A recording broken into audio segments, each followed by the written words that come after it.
I've told you before that that pretty much every day I get up earlier than I need to so that I can spend time reading my Bible before I go to work. So I have, for the last 3 months, been going through the book of Colossians. It's 4 little chapters in the New Testament, small little book. Paul wrote to the Colossian church. They were a church in the area of Colossae, and there's a theme. And the theme just kept emerging over and over again until it finally got through. I probably read this about 2 months before I finally noticed the theme. I'm a little slow on the uptake sometimes. See if you can catch it faster than me, okay? So Paul said, hey, let the peace of Christ rule in your heart. Since as members of one body you were called to peace, and be thankful. Let the message of Christ dwell among you, singing to God with gratitude in your hearts. And whatever you do, whether in word or deed, do it all in the name of the Lord Jesus, giving thanks to God the Father through him. Devote yourselves to prayer, being watchful and thankful. And my favorite, overflowing with thankfulness. And these are just some. There's more. In this four chapters, again and again, you hear the theme over and over again. I mean, if I were to ask you today, are you overflowing with thankfulness today? How many of you would honestly say that you're overflowing with thankfulness? So, and the crazy part about this, you know where Paul is writing this book from?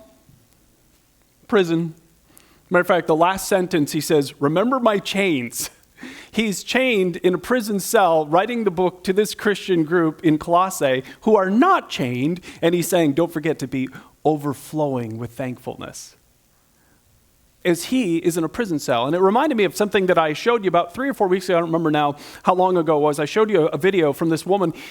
There's this wonderful organization called the Voice of the Martyrs, and I talk about it regularly. And I showed a video on a Sunday morning about this woman who was a Chinese Christian. And in China, the church is regulated. You can only really do what the communist government says you can do. And so if you go outside the bounds, they just arrest you and throw you in prison. And so she wanted to have a church in her home, which is illegal, so they arrested her and threw her in prison for 6 months in a Chinese cell, so in a Chinese prison.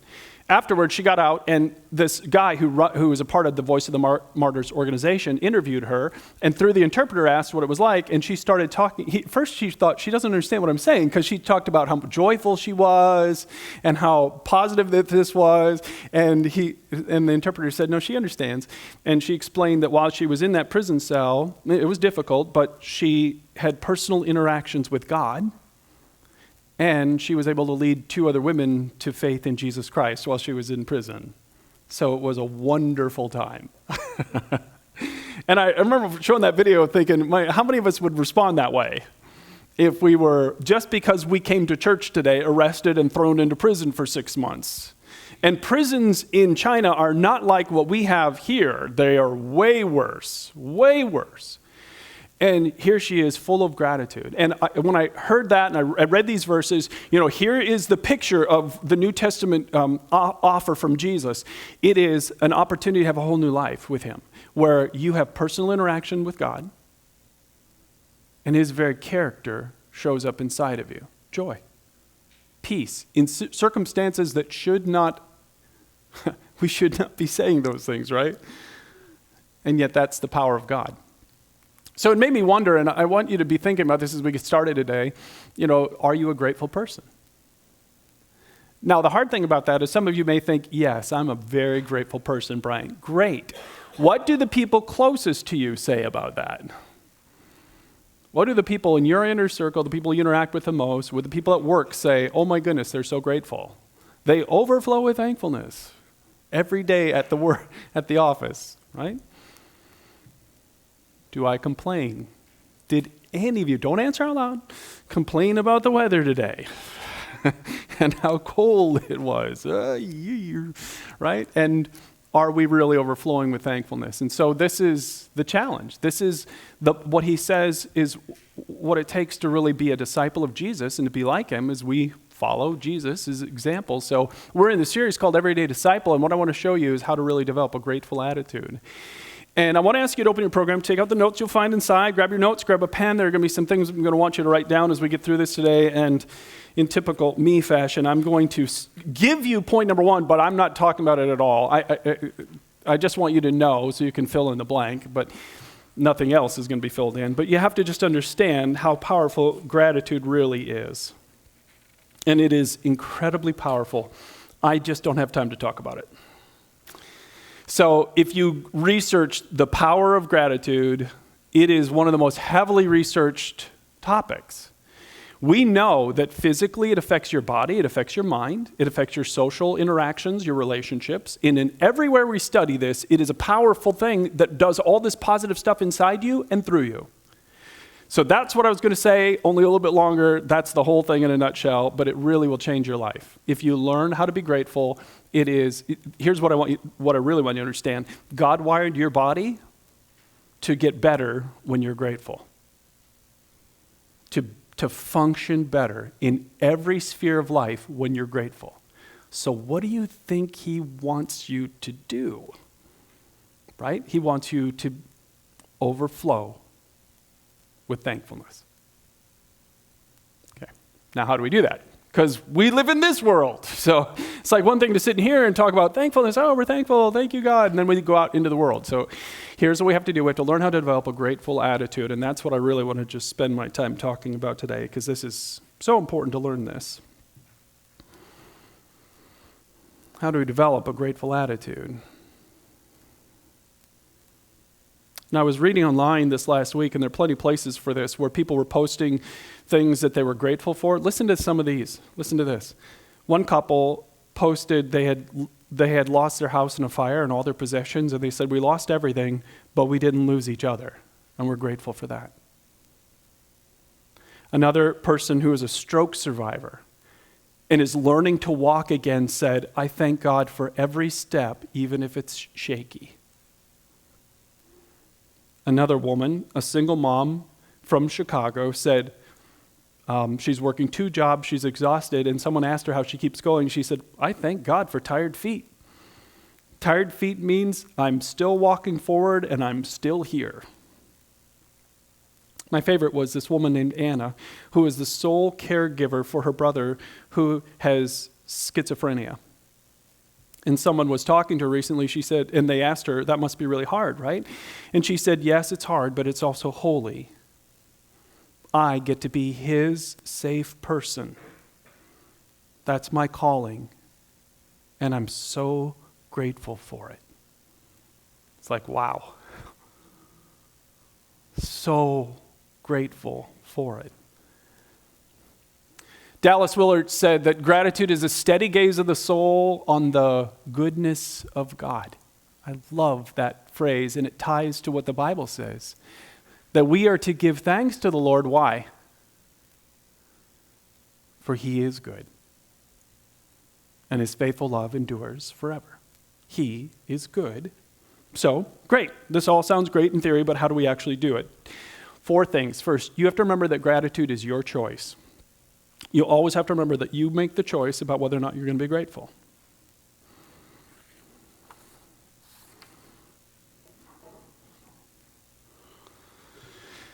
So take a look at this verse. I love this verse, Psalm 107:28. Let them offer sacrifices of thanksgiving and sing joyfully about his glorious acts. And that word sacrifices, has thankfulness ever felt like a sacrifice to you? Like being grateful feels hard to do? You ever felt that way? Some of you, that's how you feel today. This idea of overflowing with thankfulness, you don't feel like it. It doesn't feel natural right now because of what you're living through and what you're going through. And so sometimes it feels like it's really a sacrifice. And that's, by the way, when it's incredibly important to do it. It won't feel natural to do it in those times, but that's when you have to make yourself do it. So, like I said, I've been reading this little book for months now. And in the middle of it, I kept reading it over and over, and I kept seeing these verses about always give thanks. Always be thankful. Always. I was like, my goodness, I'm not always thankful.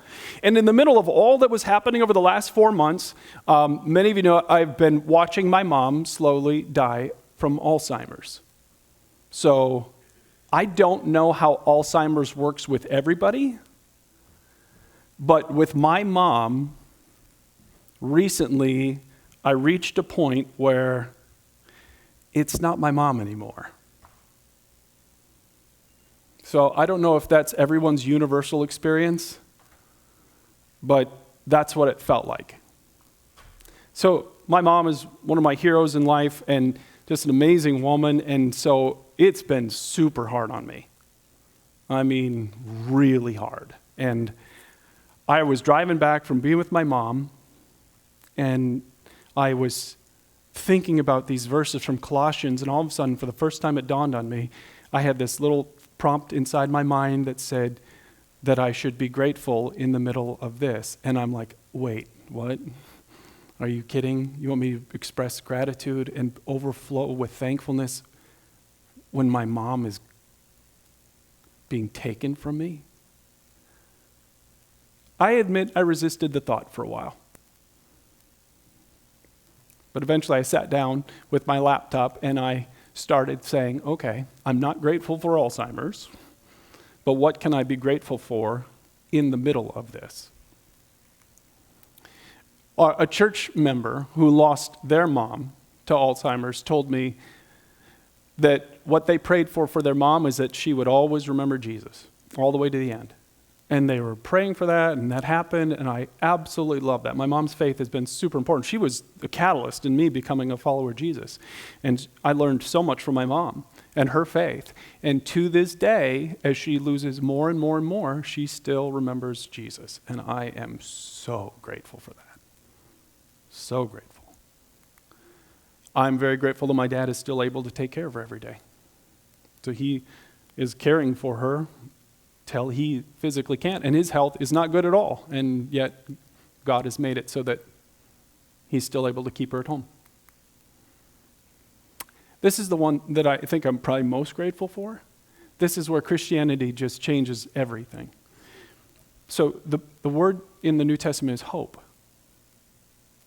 Hope means the expectation of something good. I have an expectation of something good because of Jesus. That my mom will be fully restored and I will see her again. I have that hope. It's a real hope because the one who died and rose again, who proved he has power over death, has said this is her future. And so I have hope because of Jesus. I'm so grateful for that. I'm grateful she left such a great legacy for me. And I'm grateful for this one. And this one may not seem like much to you, but it's a big deal to me. That God has taught me in this process how to have grief and hope at the same time. I'm kind of linear. Emotions confuse me. So I don't know how many of you feel that way, but emotions confuse me all the time. And I kind of have felt like you can have one at a time. And that's not how it actually is. And it was really only about a month ago when I sat down and I started this process because I'm supposed to overflow with thankfulness and always be thankful. And I sat down and I started this aha happened, and it triggered this huge change inside of me. I'm sad, and I'm still grieving, and yet I don't grieve without hope. And that has changed everything for me. It's powerful. So I'm so grateful. So, that's a tough one. All right, so it's always a choice. It's always a choice. Are you looking at circumstances in your life today that are really difficult? Are you facing something really, really hard and acting like you don't have any choice about finding gratitude in it? You do. And it'll change you if you do it. This changed me so much. And one of the keys to that is learning to set your mind on both tracks. And I love this. I'm so grateful to a pastor named Rick Warren. He's the one who introduced me to this. I use it all the time. 2-track thinking is what we really need. And what we tend to do, in American society especially, is we act on extremes. How many of you heard life is a series of hills and valleys, right? That's what we talk about all the time. And it's extreme thinking. It's like, I'm either on the top or I'm at the bottom. Well, nobody's ever completely at the top. And nobody's ever completely at the bottom. And so Rick Warren had this realization after some really good things happened in his life and his wife was diagnosed with breast cancer. He's like, oh my goodness, life isn't hills and valleys. It's railroad tracks. That's your life. And you always have one wheel on a track with some good things. And you always have one wheel on a track with some bad things. Difficult things are happening in this world to you. And some good things are happening in this world to you. And you get to choose where you're going to put all your attention. Are you going to put all your attention on the bad stuff that's happening in your life? And you can. Plenty of people do. Or are you going to be intentional about making the choice to say, listen, I acknowledge and I'm aware that these things are happening, but I also want to focus on the good that's happening too. It's tracks. So it really keeps me from extreme thinking. It balances me out in those times where things get really, really hard to remember. It's Paul sitting in a prison cell saying, hey, remember my chains? And by the way, overflow with thankfulness. Because in a prison cell, he had things he could be thankful for. That's the challenge of this, okay? So all of this really comes down to this. If you really want to utilize this, you have to find a way to make it a habit in your life. It has to become a habit. Because I will promise you what will not work is listening to some guy stand on a stage, tell you all to be grateful, quote some verses from Colossians, and then you are grateful for an hour. And then you go back. I mean, you have to understand, the world we live in is intensely negative, right? Intensely negative. And there is a world of complaining going on all the time, right? So if you think one time when one message is going to counter this, that's not how this works. So flip your notes over on the back. On the back of your notes, I gave you 2 lists here. The first list are 9 different habits you can choose from to establish gratitude as a habit in your life. And I'm asking you to pick 2. Matter of fact, I want all of you to circle number 1. It is for sure one that I want you to get established.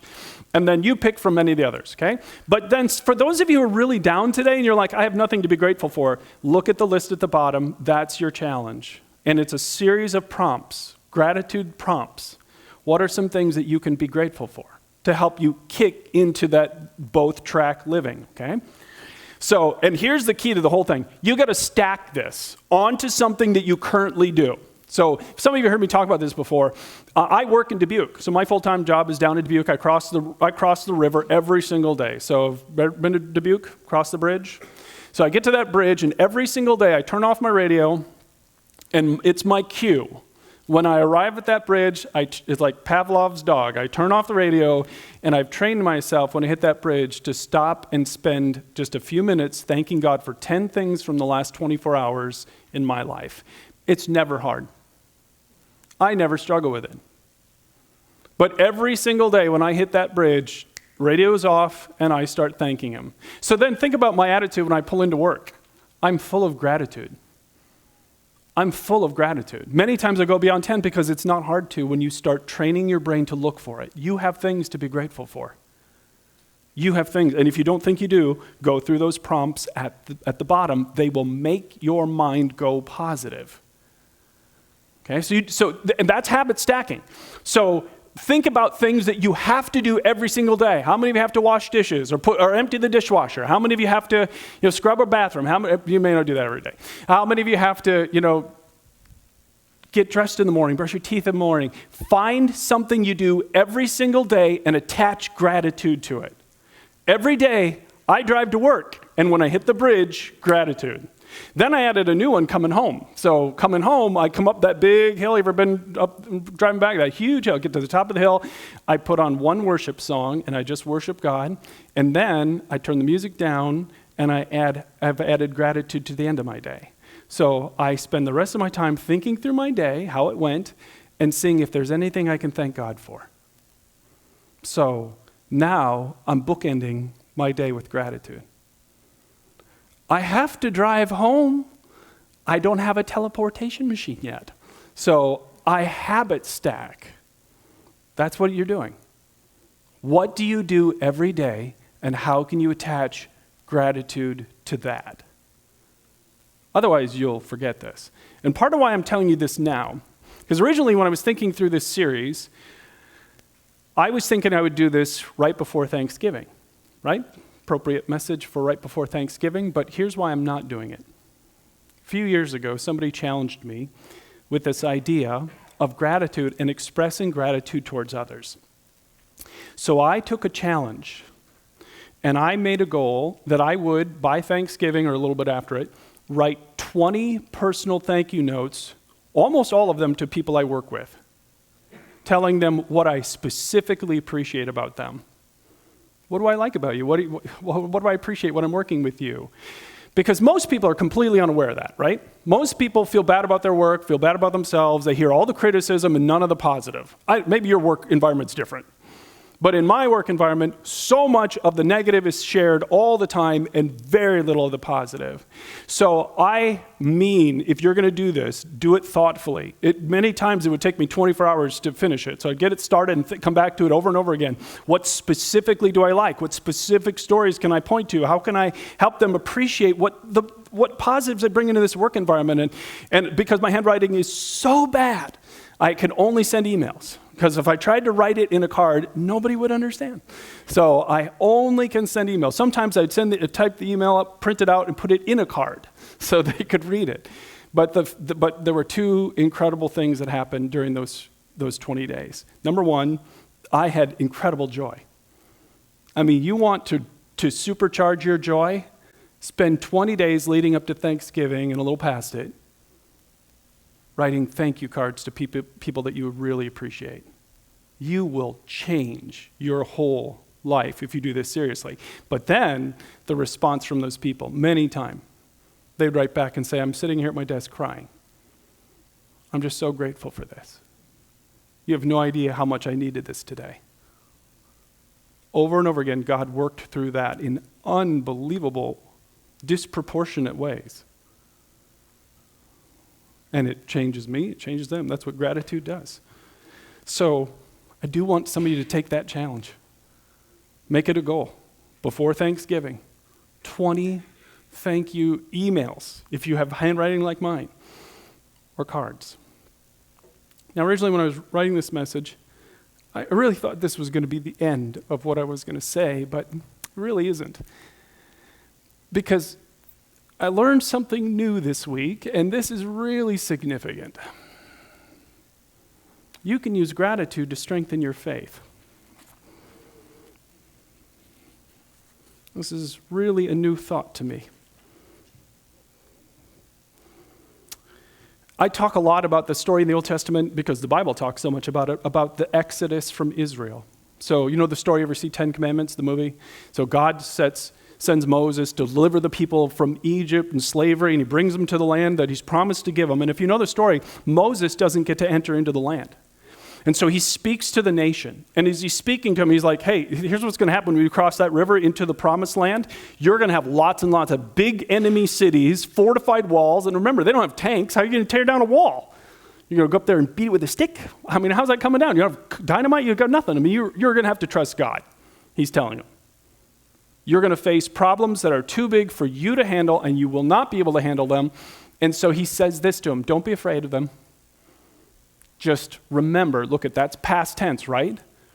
Remember what the Lord your God did to Pharaoh and all the land of Egypt. So he says, when you're in front of this, the first thing I want you to do is look backwards and think about all the ways God helped you. That's gratitude, right? I want you to go backwards. And what that will do is it will give you confidence as you stand in front of an enemy that you can't beat, that things will be okay because you have this great God with you. So think about what gratitude does. You ever think about this? Gratitude looks back. That's what gratitude does. But faith is about forward. Gratitude looks backward, faith looks forward. Gratitude remembers what's already been given. Faith trusts God for what is not yet seen. Gratitude is how we keep God in the story. So when you're facing these things that are too big for you and too difficult to you and you're scared and you're wondering if God's going to show up, gratitude is where you start. You start with gratitude, you go backwards. And you think about how he's helped you and you let gratitude build your faith and keep God in the story. I love this phrase. Gratitude remembers who God has been and faith trusts who he will be. So what Moses was saying to the people of Israel, this is really critical that you get this. He was saying, I want you to know that no matter how big the enemy is that you face, God is only good, he cannot be bad. Only good. Until you settle that, you will always struggle with God. He is only good. He is never bad. He can't be bad. So you look at what he has done for us in the past. Remember, that's what he says. Remember, look backwards. Hey, remember we did this. He did this. Boy, we're so grateful, God. And remember, let that remind you, he knows what he's doing. He knows how to bring good from bad, and God will bring good from this. And you can use gratitude to build your trust in God. Does that make sense? So you're going to encounter things that are scary and overwhelming and too big for you to handle. And the whole time, the King of the universe is saying, listen, you got me. I want you to trust me. In order to build that trust, in that moment, gratitude. Go backwards. So, like I said, I had a totally different experience this week that really drove this home for me. About a week ago, Halloween happened. And my company where we work, we do this really fun thing. We encourage everybody in the office, we have a big office, with lots of different departments. Every department does their own theme throughout the building, and then we all dress up. Well, a lot of us dress up, and we have candy bowls at all of our desks, and we invite families to come and trick-or-treat inside. So that way, if it's yucky and awful, you can get stocked up on candy in a warm, safe place. So it's one of my favorite things that we do at my company, and so just over a week ago, two of my grandkids came to the trick-or-treating event. So that's me, Scooby-Doo, my son Josh and Libby, and then I'm holding Michael, it's just about 2, and then Isabella, the shark. Oh, as you can see on Isabella's face, she had a great time trick-or-treating. So just so much fun. So this is a week ago Thursday. 2 days after this picture was taken, she got a fever. No big deal. Kids get sick, right? Sick all the time. A couple of days later, she's still sick, so they take her in and they diagnose her with pneumonia. But they put her on antibiotics. No big deal. She's going to be fine, right? A few days after that, on Wednesday of this week, she's not getting better. So they take her back in, they give her a stronger antibiotic and send her home. She promptly throws it up, and then she loses the ability to walk. So they rush her back to the emergency room this time, not to the doctor. And the emergency room starts testing her and discovers that her organs are failing. And they put her on a helicopter and med-flight her to Iowa City, to this major hospital. We come and grab Michael, and Josh and Libby run to Iowa City, where they intubate her, and they put her unconscious, so she's not awake and aware, and they start doing all these tests to figure out what's going on, because they don't know. And none of us know. And, Shannon and I go down the next day, super hard, as you can imagine, so she is unconscious, her heart is failing. When they bring her in Wednesday night, her heart is at 50%. I don't know all the medical terms, but how much it can kick out. And the next morning, it's down to 25%. And her organs are failing, and they don't know what's going on. And so we're, just everybody's praying, everybody's confused. This healthy little girl who 1 minute is trick-or-treating and the next minute is fighting for her life. We don't know what's happening. And I'm preaching on gratitude on Sunday, because this all happened Wednesday, Thursday of this week. And the whole time I'm like, well, okay, I know what you want. You want me to overflow with thankfulness and trust you in the middle of this storm. I know you want that. So standing in the hospital, and then later when I got home, remember what gratitude does? It's how we keep God in the story. So I'm grateful that she's alive, when the truth is, she should have died. So one of the doctors said, it's a miracle that she's alive, because of the numbers when they pulled her blood work and found out what was going on. She should already be dead. But if you know my granddaughter Isabella, that doesn't surprise you, because that girl is a pistol. And yesterday we spent the afternoon with her again, and she's shown some sign of recovery. She's still unconscious, she's still intubated, can't breathe on her own, but her heart function went from 25 up to 37%, and her fever is almost gone. It's still there, but it was 103 and they couldn't get it down, so now it's 99, so there's some positive signs, and she can move her toes, and she can move her fingers, and she had some better color, so it was real positive signs. She's in an amazing hospital. If you watch Big Ten football and you ever see the tradition that Iowa Hawkeyes have, after the first quarter they stand and wave at the hospital, and we literally were there yesterday when everyone turned and waved. So it's an incredible place.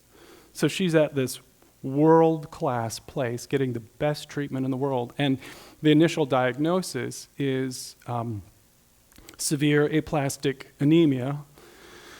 What that basically means is her bone marrow isn't producing blood, and it's not producing white blood things to fight off infection. It's why this one almost took her out. So it could have been worse. It could have been leukemia. For a long time, they didn't know if her heart we have some heart issues in my family tree, and they didn't know if this was a heart issue and her heart was giving out and she would need a heart transplant. So in the scope of what were possibilities, this is way better. And so we were given another thing to be really, really grateful for. And she faces a long, long road. I mean, first they have to knock out the issue that put her in the hospital, then they have to treat the cause. So we're not naive about this, how long we have to go. But gratitude remembers who God has been and what it has done for me this week, and why I'm able to even be here today, is that it has fed my faith and my trust for who he will be. Gratitude's way more important than we know. We're taking a lot for granted. There's a lot to be grateful for. And God, I will say what Moses was trying to get those people to say. God is only good, he cannot be bad. My granddaughter in that hospital has nothing to do with the goodness of God. Nothing. We're so quick to blame God when bad things happen in our lives. Listen, the primary cause of bad in this world are people. Hands down. The wickedness of human beings. And we live in a broken and fallen world. And yet when bad things happen to us, our first thing is, this is proof God is bad.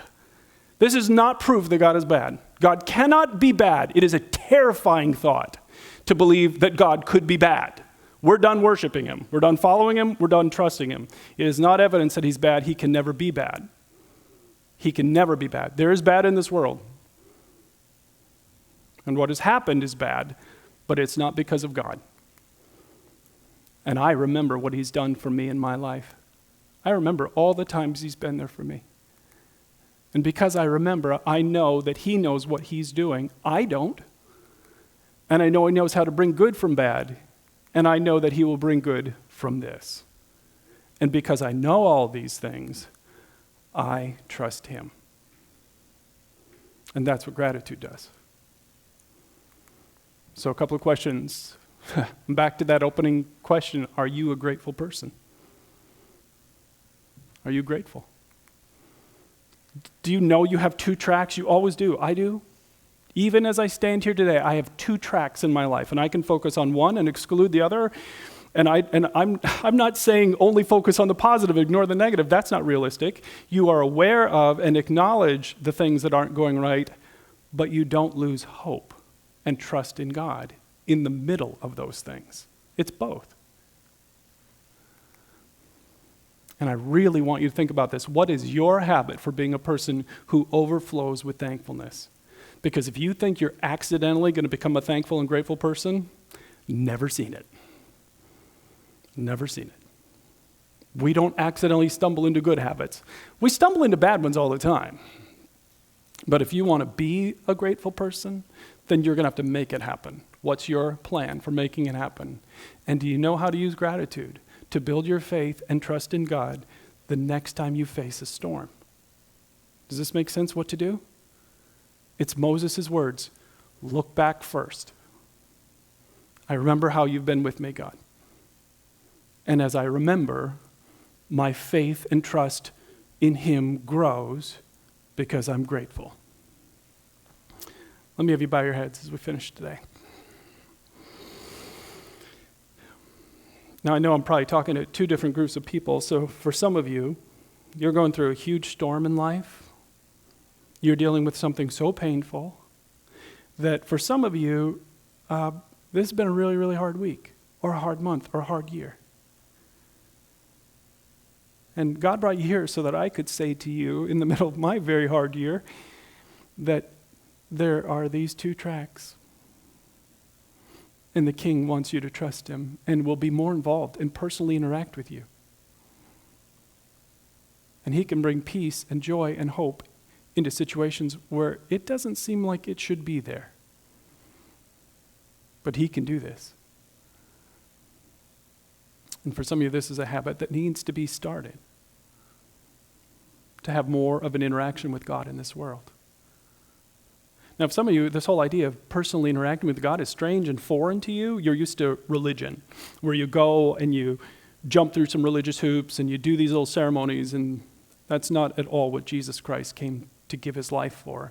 He gave his life on a cross and then rose again, conquering death, so that you and I could have personal access to God Almighty through the Son.